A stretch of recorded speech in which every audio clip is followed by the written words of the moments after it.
दर मंगळवारी माझ्या घरी देवगिरीला राष्ट्रवादी काँग्रेस पक्षाच्या सगळ्या आमदारांची MLA MLC सगळे मंत्री प्रांताध्यक्ष प्रफुल्लभाई असे सगळे प्रमुख लोक असे सगळ्यांची मीटिंग असते दर मंगळवारी. जर एखादी सुट्टी झाली तर गोष्ट वेगळी.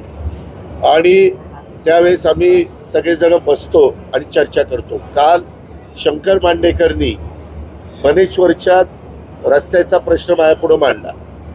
मी इथला पालकमंत्री, आपल्याकडे DPDCचा आता नवीन वर्ष सुरू झालेलं आहे. रस्ता किती आहे? 600 मीटरचा. म्हणजे असा कुठं फार मोठा पण नाही. 600 मीटरचा रस्ता मला काल शंकर मांडेकरनी सांगितल्यानंतर मी शंकरला सांगितलं, तू मागणी, त्याचा तो मतदारसंघ आहे कारण तो विधानसभेचा आमदार आहे. मागच्या आमदारांनी तो लक्ष द्यायला पाहिजे होतं, त्यांनी दिलं नाही.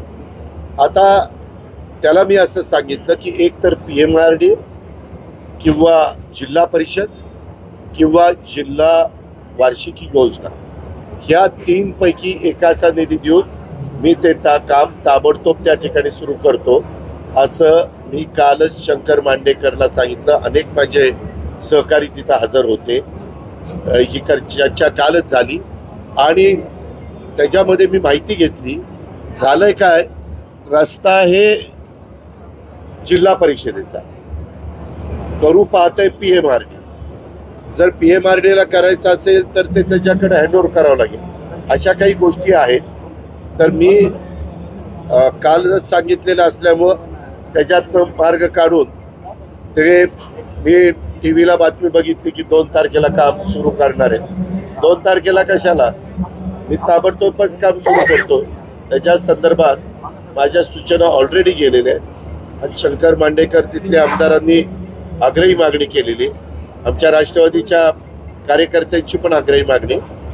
त्याच्यामुळे मी तो रस्ता करणार. खासदार उपोषण करून त्याच्यामध्ये स्टंट करताना पाहिलं. No comments.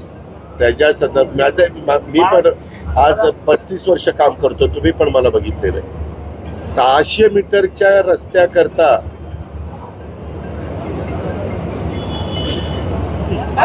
आता त्याला 5 कोटी असतो आमदार.